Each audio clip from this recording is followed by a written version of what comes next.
All right, Michael, thank you so much for joining us today on New Me Talks.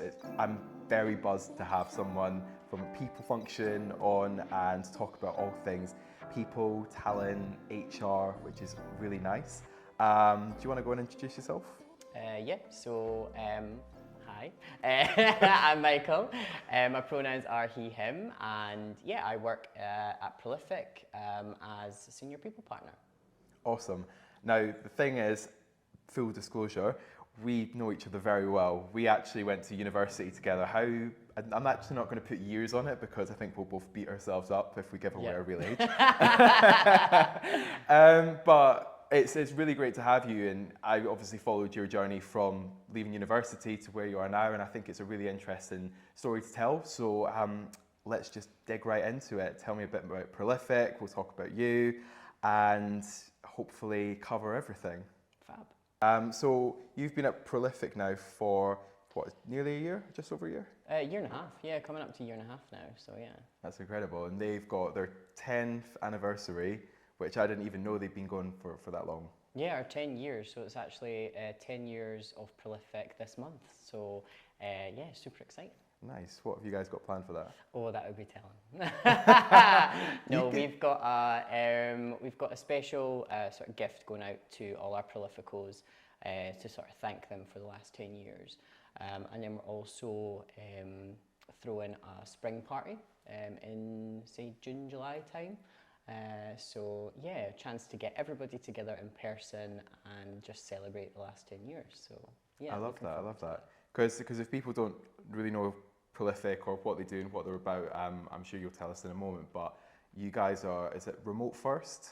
Yeah, fully remote within the UK. Mm-hmm. Yeah, so chances like this to get everybody together, especially at a time of celebration, really looking forward to it. So yeah, it'd be great. Nice. And what actually does Prolific do then? So test you here. Prolific, basically, it connects participants with researchers across the world, and we provide basically data collection for them. So yeah, super fast, super reliable human data. Nice, and I think that's such a massive industry right now. I think you guys got, was it Series A or Series B last year? Series A last year, and yeah, we've been a bootstrap business before that. And yeah, as you said, it's exploding market right now with AI and everything. So we were born out of academia, and that's still our major market. But this sort of shift into AI is really where we're seeing Prolific shine as well. So yeah, it's going to be super exciting for the next 10 years. Hopefully. So we talked about being remote first, and you guys have got, I think what the phrase is now is a dispersed workforce where you don't all have to be in the same hub or the same base.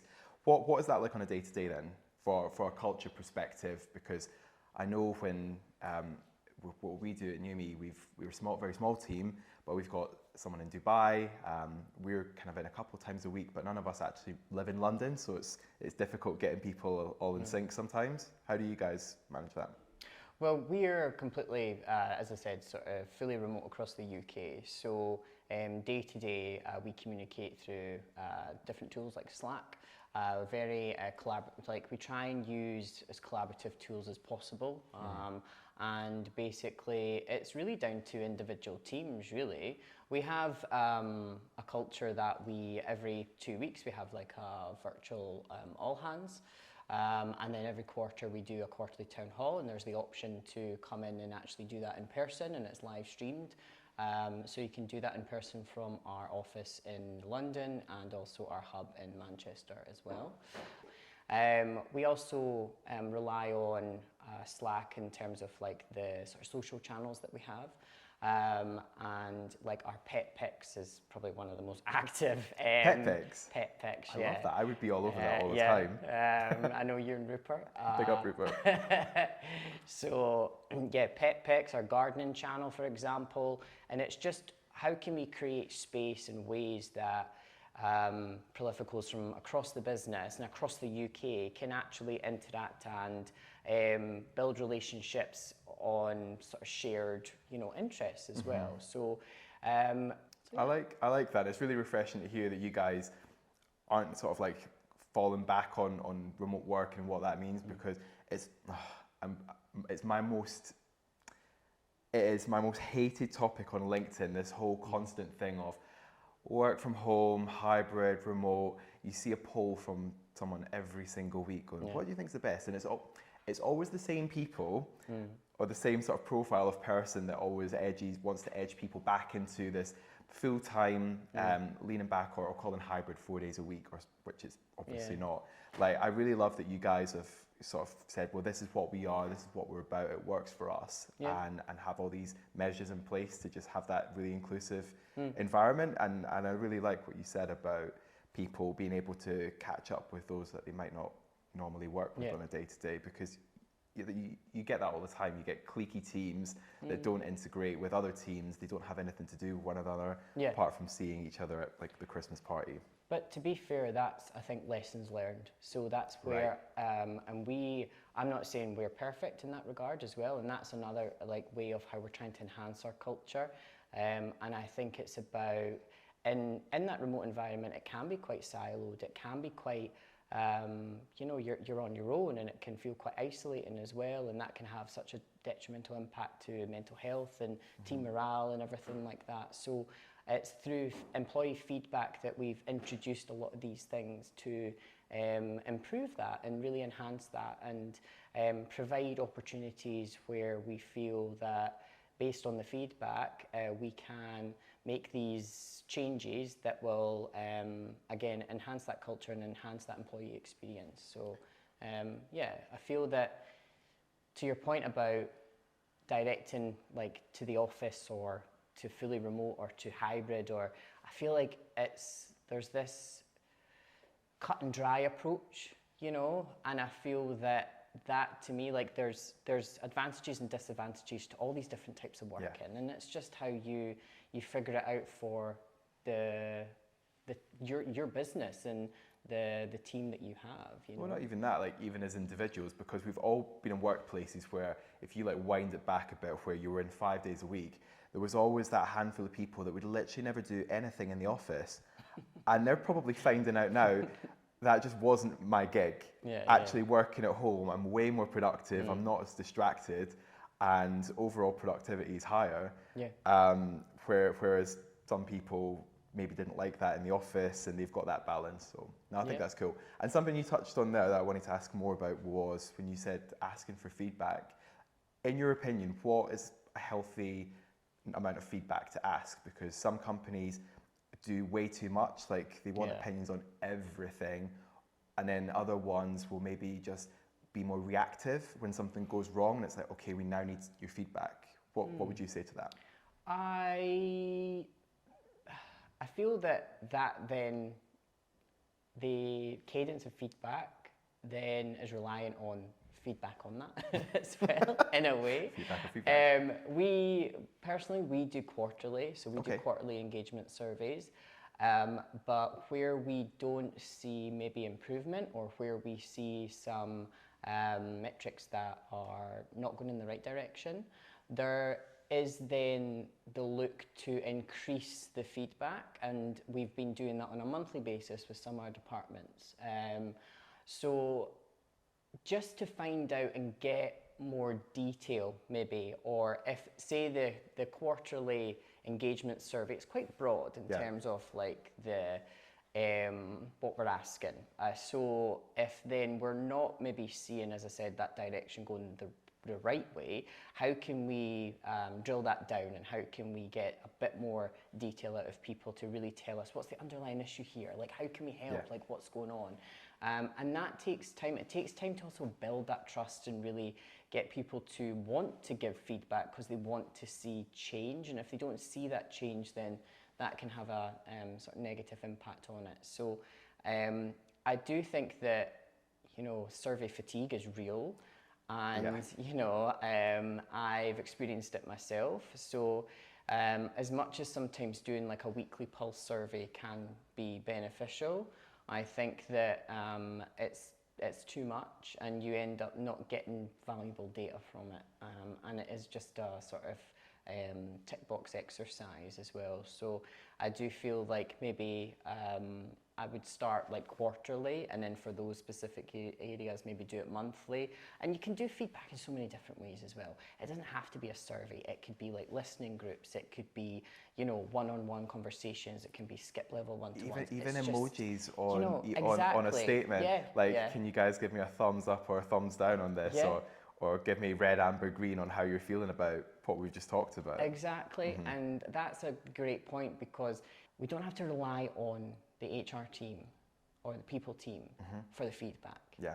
You as a manager of a team, you as a manager of a department, it is within your, you know, wheelhouse to do that, and to be, you know, take a temperature check at the start of the meeting, have open the floor, you know, do an anonymous Q&A, you know, and or to offer, as I said, like listening groups with those people in your teams. Like, you as a head of or a manager should want to know, you know, if your team are in, say the performance isn't right, or there's, you know, the morale is low.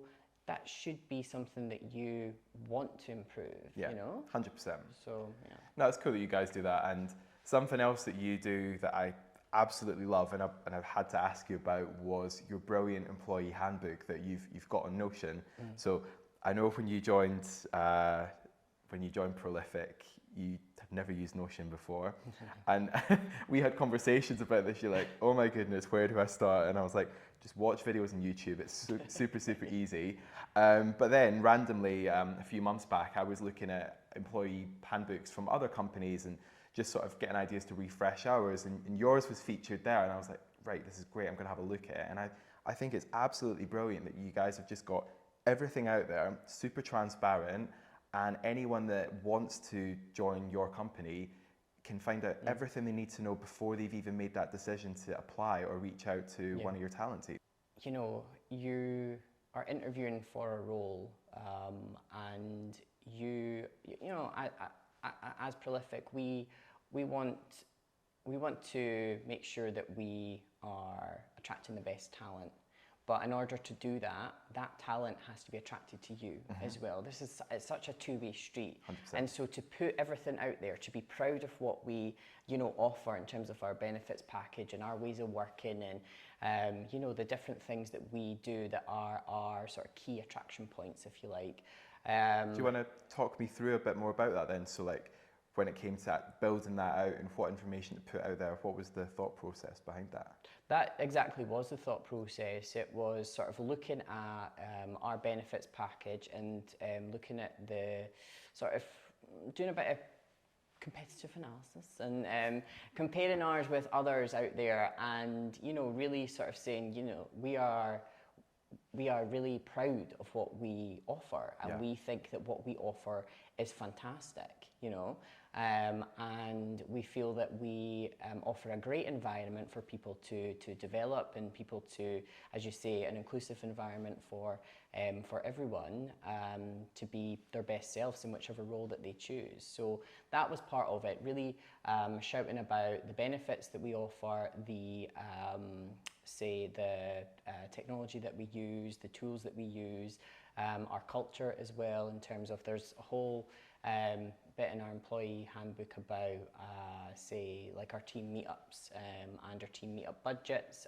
and our quarterly town halls, like I mentioned, and Prolificon and all these great events as well, and really trying to shout about our culture as much as we can, but also shouting about how us as Prolific and what we do. You know, our whole mission is to sort of revolutionise the world, and it's an exciting mission to be a part of, and we really wanted to just inspire those that want to join us on that mission. And it's not even that, you're inspiring other businesses out there that want to be better by having that out there. As I said, like, what we've got, I think, in my opinion, is very good. It's not perfect, but when I was looking at how we can further go that extra level and go deeper to be more inclusive and just have things that felt right for people and have that out there, I think it's important. But on the flip side, I'm sure there's people that would probably think, I want to go and work for that company, and then they would look at that and go, actually, you know what, that's not right for me. I'm not built for that remote first environment, or some of their policies are just way off where I am, and that's okay as well. Do you guys get a lot of that? Or I wouldn't say we get a lot of it. We do, we are very open to sort of feedback, and we have different touch points throughout the journey, throughout the recruitment journey that someone goes through, and even our onboarding as well. Like, we have a lot of feedback points. nice. Well, actually, I was going to say, well, on that, let's touch on boarding then. So I'm looking through Prolific. I've seen your handbook. I think it looks like a really interesting company that I want to work with. I love that you guys have got funding. You're in a really solid position and in a cutting edge area of the market as well. So I've interviewed with you. How many stages? F4. And transparent on our sort of all our job roles. It details exactly the stages, exactly what's included, and it's the same for each role that we do as well. So you know before you've even applied what the interview process is going to look like too, which again, like, I feel like is for someone that's quite a nervous person myself, and when I get into an interview and even doing something like this, my hand's going. But I feel that having, even going through the process myself, you know, and having that in advance, it was like, right, okay, I know what to expect, and I can, based off a bit more detail that the talent partner would give me, then I can be a little bit more relaxed and more myself, you know? Which is really important. Well, like, the thing is, I don't know why so many companies gatekeep their interview process so much, because ultimately what it is you apply or you're approached about a job, you then have conversations with people, and the outcome is either yes or no. Like, why I don't understand why so many people overcomplicate it, and like, as you said, don't tell you what to expect. It's like a test. We're gonna push you through it.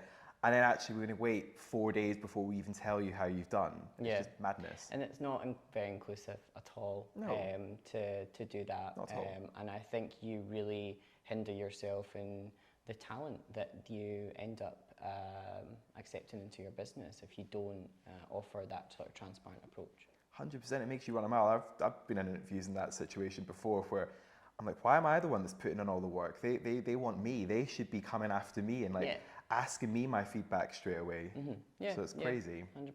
Okay, so four stage interview. You've got the job, confetti, fireworks. We're all very excited.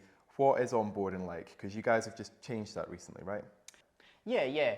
So worth to mention as well, something that I feel gets us great feedback within our interview process. We do have our 4 stages.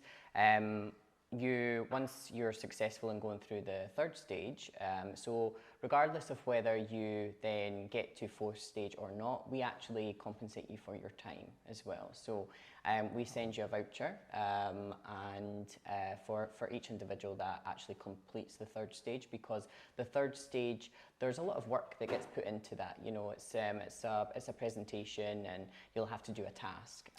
And so we just want to make sure that it is who Prolific is. We want our participants to be fairly compensated, so our Prolificals should be fairly compensated for their time as well. So, and that's the same value if you are successful or not, because that was the first thing I asked when I got through the door. how much can I get? No, I think that's really cool, and it's something that it's making a little bit of noise now about should people pay, especially when I look at what the rest of our team do within engineering, when you've got software engineers and developers and they've got to do these like live tasks, and it's actually compensating them from their time, especially if they're like a contractor or a freelancer. It's like every hour is important to them. They can't just take that away. So that's really cool to hear that you guys do that, and obviously it works with the feedback. So one of our sort of I think most positive things that come out of our recruitment. I'm not surprised. I mean, even just buying someone a coffee, just something to say thank you for coming in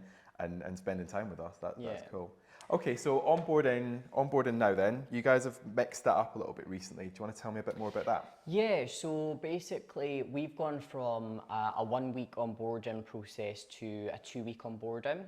So we've stretched it out, and we've added a lot more information in there. So again, based on a lot of feedback from say the previous year, was how can we ensure that we are giving each employee the right information that is going to set them up for success within their specific roles. So we have a general onboarding template that lasts 2 weeks, and then it will go into more specific department onboarding as well. So the first week is all about learning about Prolific, surprise, surprise, but more about our our mission, our OKRs for this year.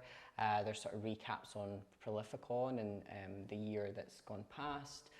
So you can really learn about the journey as well, into how we got here over the last 10 years, because I feel like that's really important. It's super important.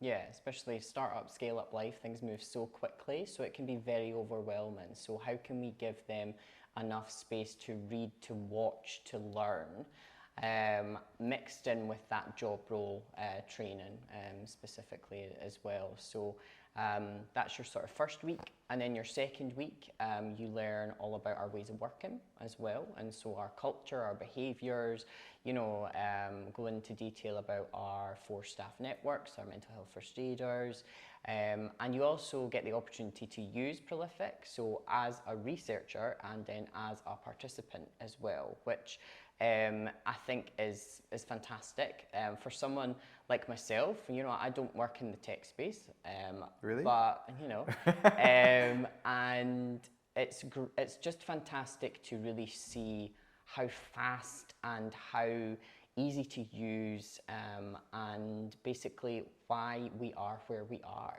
and just how amazing our product really is. So it's great that each individual employee gets to experience that and also gets to feedback on that as well. So just because I'm not from a tech background or working a tech role, everyone can give feedback on the product, and because you just don't know where that next great idea is born from.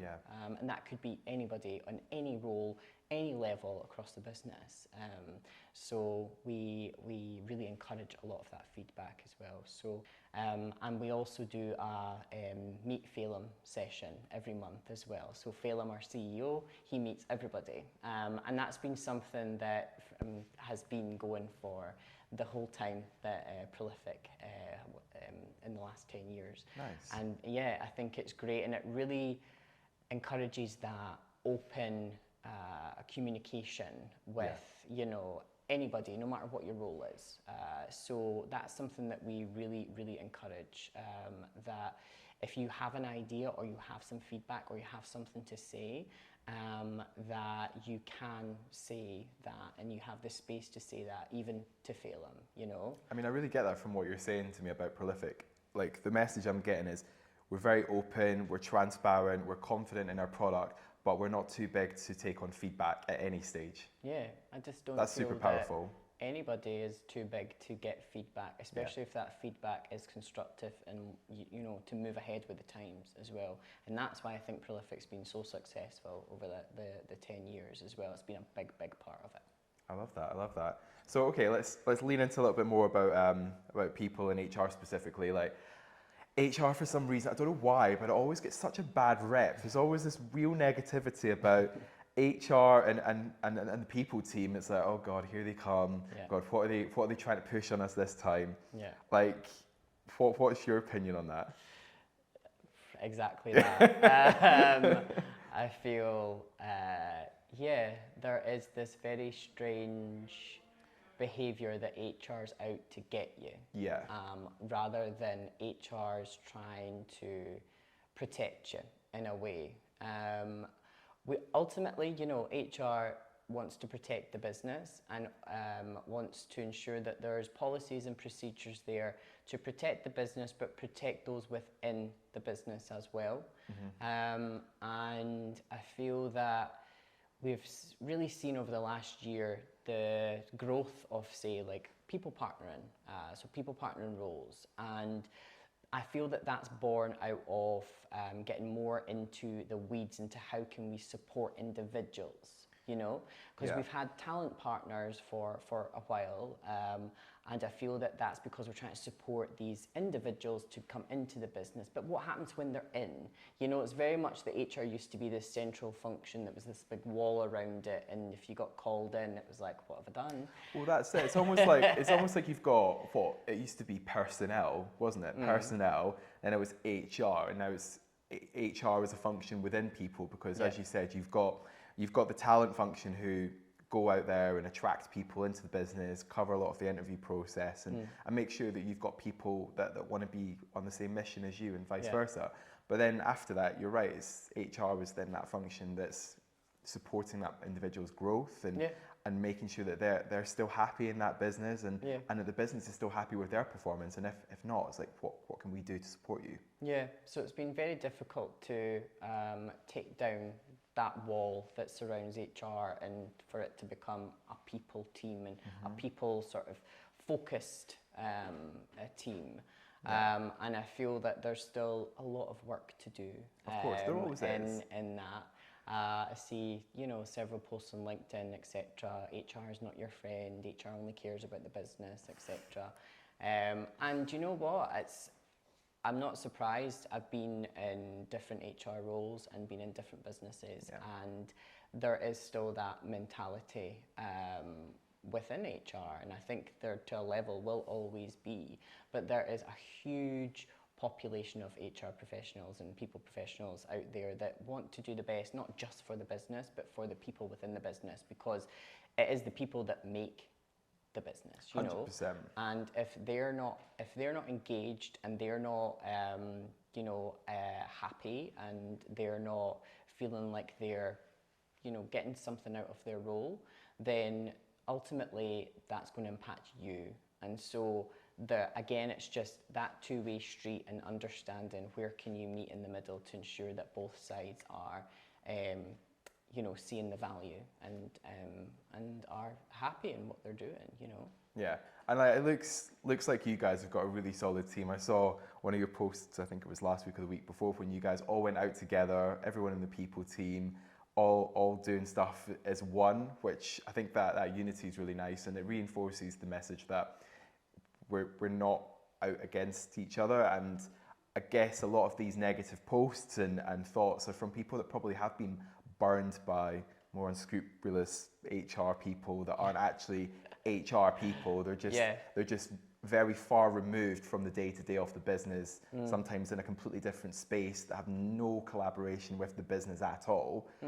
And it's those old school functions that haven't kind of moved with the times and evolved to what an HR function is within the people team, within a business in 2024. But going from my own personal experience, that's actually why I moved into HR. Oh, really? I come from a retail background, and being a people manager and managing big teams in different retail businesses, and I was very, very badly burned by an HR department, and that was a bit of a catalyst for me to really want to change that. And I wouldn't want anybody to go through the experience that I went through. And I feel that is part of the mission that I'm on in the people space, is to really change that perception of HR in the people space, you know. Yeah, no, that's really cool. And I think anyone that goes into any role, regardless of whether it's HR or engineering or product or whatever, like if you've got a real reason to instill change and that comes from the right place, you're always going to do well in it and also inspire other people to think actually there is another way forward. So that's super cool. I hope so. Awesome. Something else I wanted to talk to you about, because it's a shared topic that we both have, and I know it's super important to you, and it's about LGBTQ plus inclusion and what that means to you. So I remember last year we went to this incredible talk together. I know you've done a lot about raising awareness, especially for the trans community, in Prolific as well. I mean, what is it that drives that for you? I think going back to my personal experience, how I felt growing up, I didn't feel like I fit in. I was always the odd one out. I was always different. I was always, I was quite badly bullied, and you know, I went through a lot. That was through school, high school, university. I went through, and still do feel that you get actually a lot of that within the community as well. Yeah, I 100% see that all the time. And it's that whole, if you're different, then you're weird, and you're never going to fit in and amount to something. And that's really what drives me, is really to prove that wrong. And I don't feel anybody should feel that way. I feel we are all different. Every single person is different. And why is it that certain characteristics, like being trans or gay, or from if you're black, or if you're neurodivergent, or you're labelled, and you're got just so much judgment and just so much bias towards you. I think that it's really how that holds people back from their full potential. And that's really what I want to see change. I want to create space for different individuals to share how we can change that. Yeah. Well, I think I remember when we were growing up as well, obviously we were very lucky that we had a good friendship group and to support each other, but there was so many times that you would just see the opposite of that in and around Edinburgh. And it was almost like, the way I always describe this to people that aren't from Edinburgh is, you've got 11 months of the year that it feels a bit weird, and then you've got 1 month of the year in August where you've got everyone from every culture coming into the city, like hundreds of different nationalities, loads of different backgrounds and identities, and all this colour in the city and happiness, and it's so nice. And then in September, you've got that hangover where it's just it stops and it's back to normal, which is why I think moving down into London, you see a bit more of that colour a lot more, which is just really nice. It cheers you up, it brightens you up. Yeah. And I think, it's been in spaces where you can be whoever you are, you can wear whatever you want, you can, and no one bats an eyelid, and it's just you. You're just you, and that's it. It's that's all you should be. Just that individual that you are, and you should not be judged or, for any of that. And I feel that no one should walk down the street and then have people stop their cars, wind down their windows, and call them, X, Y, and Z. And unfortunately, that's just. Even that's very tame.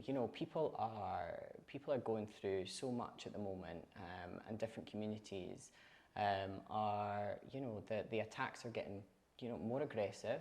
There's more violence, and it's just going in a very strange direction. It's very dark now. It feels darker. It feels dark, and I don't know if that feels darker because there's much more awareness through social media, etc., about these things than there ever was before. But it definitely feels like we're nowhere near where we should be, and actually there's still a lot more to do, and to even, provide, say, networks and like ERGs, etc., within a business, just to provide that space and really focus on these individuals and focus on their feedback mainly, and how to improve, and again, how to build a culture around that lived experience. And that's one thing that I feel that, don't ever assume what's the right thing for these individuals. Like, ask them. Ask them. Educate yourself. Educate yourself, understand. But ask the right people as well. I'm a white gay man. I don't have the lived experience of other members of the LGBTQ plus community, and I'm not the right person to ask, and I think that's sometimes a trap that we fall down, is that we aren't asking the right individuals, and we're not hearing that lived experience as much as we should be, and we're hearing other people speak for them, and that's not right, and that's not going to get that's not going to improve things. No, you're totally right, and I'm so happy like to talk about this with you because it's important and something that I don't hear enough. And certainly when we come into June with Pride Month, you see a lot of pink washing and businesses, they'll get in like a drag queen to do drag bingo, and they're like, yay, tick, we've done it. It's like, no, you've not. You can't have the party without learning about why we actually need that party. Yeah. And that's something that really bothers me so much when we come into June, and it's like, flip the logo, let's go out and drink and get drunk because that's what people that are in the LGBTQ community love to do, and that's it. And there's so many other layers to that. It's like, can we just start unpicking that a bit more? Yeah. I think it's, I mean, there's nothing wrong with a drag bingo, but how do you work your way up to that in your Yes. organisation? You know, and how do you create the foundations, and how do you create the culture and the experience and the protection as well, and the trust? How do you do that and build up to moments like that? And I think just to, you know, switch a logo or give you a rainbow lanyard, it's not enough. Yeah. So like, I've absolutely loved talking to you about all of this. It's been incredible hearing about Prolific and obviously sharing your journey through HR to where you are now with everyone else. I know you guys are growing super fast and you've got loads of roles that are live for people to apply. And what's the best way for them to do that if they wanted to work with you on the people team or in Prolific in general? Well, just hit us up on the website. Okay. You know, we've Old got school. our careers site. We've got, there's all our roles on LinkedIn as well. Reach out to myself and any of the members of the talent team. If there is a role that you're interested in, have any more questions, you know, DMs are open. Love that. Yeah. Love that. Thank you so much, Michael. I really appreciate you being here today. It's been awesome. Thank you. Thanks so much.